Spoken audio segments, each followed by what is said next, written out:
Halo teman-teman semuanya, kembali lagi bersama saya Muhammad Maudin Akbar. Di video kali ini saya bakal menjelaskan mengenai salah satu materi dasar dalam studi ilmu komunikasi, yaitu komunikasi interpersonal.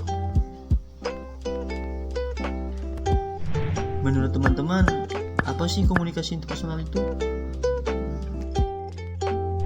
Sebelum kita masuk ke materi pembahasan apa itu komunikasi interpersonal, perlu bagi kita mengetahui seberapa penting sih komunikasi bagi manusia.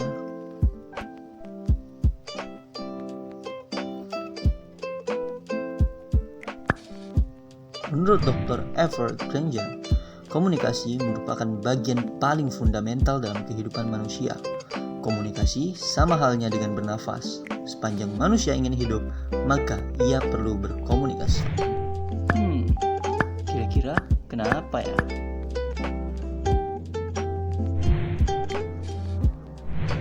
Sebab, seperti yang kita ketahui bahwa manusia merupakan makhluk sosial. Ia perlu berkomunikasi untuk mengenal lingkungannya. Ia perlu berkomunikasi untuk menciptakan hubungan dengan sesamanya.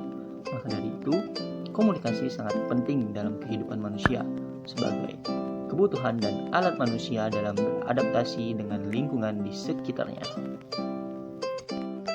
Nah, setelah mengetahui pentingnya komunikasi, lanjut kita membahas mengenai pengertian komunikasi interpersonal, yang merupakan bagian atau jenis dari komunikasi dalam kehidupan manusia.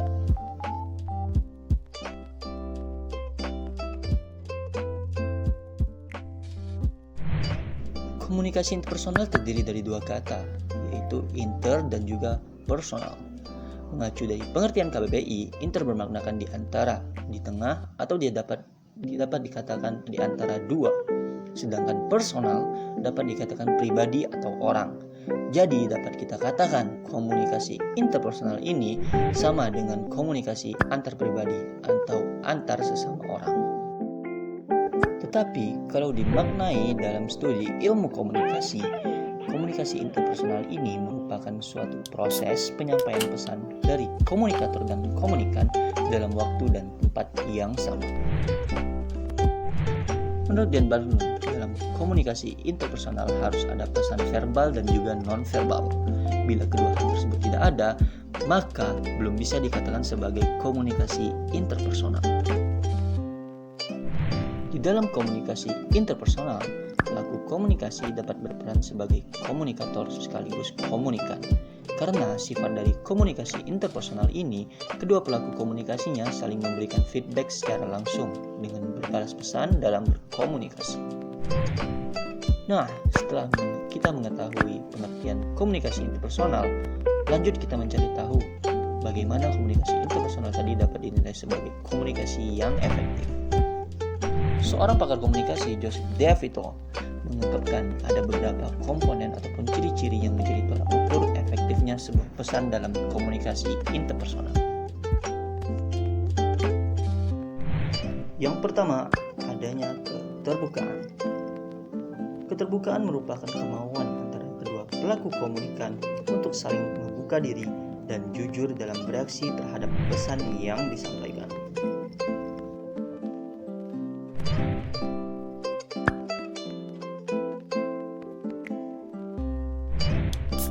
Yang kedua, adanya empati. Empati merupakan suatu kemampuan sikap untuk mengetahui perasaan seseorang pada kondisi tertentu, atau dapat dikatakan melihat suatu hal dengan sudut pandang orang lain, tanpa memaksakan sudut pandang sendiri.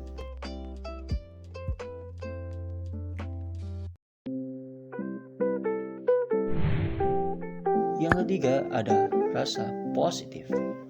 Dengan adanya perasaan positif di antara kedua belah pihak komunikasi, maka pesan yang disampaikan pun akan lebih mudah diterima dengan baik sesamanya.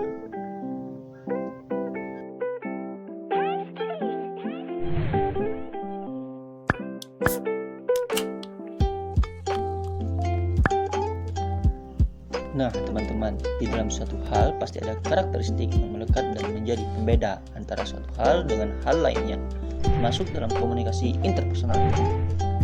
Menurut pakar komunikasi yaitu Jody Person, ia berpendapat bahwa ada beberapa karakteristik sebuah komunikasi interpersonal yang menjadikan komunikasi interpersonal ini berbeda dengan komunikasi lainnya. Di antaranya, komunikasi interpersonal bermula pada diri sendiri. Artinya, proses terjadinya komunikasi interpersonal berasal dari kemauan dan kesadaran diri sendiri. Yang kedua, bersifat transaksional. Tidak hanya satu orang saja, tetapi kedua pelaku komunikasi saling berbagi pesan saat berkomunikasi.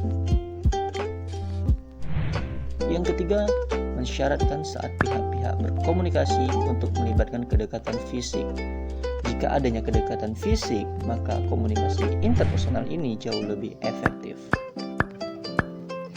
Mari kita lihat contoh seberapa penting keefektifan komunikasi interpersonal dalam aspek kehidupan.